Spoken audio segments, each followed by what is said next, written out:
కరుణిస్తానన్నావు, జంటై ఒకరి పంటై వెళ్ళావు. కరుణిస్తానన్నావు, వరమిస్తానన్నావు, కరువై మెడకూరివైపోయావు.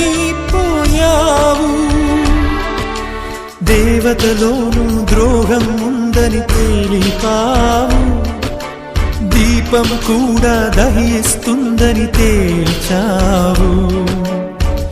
ఎవరిని నమ్మాలి నన్ను తప్ప, ఎవరిని నిందించాలి నిన్ను తప్ప.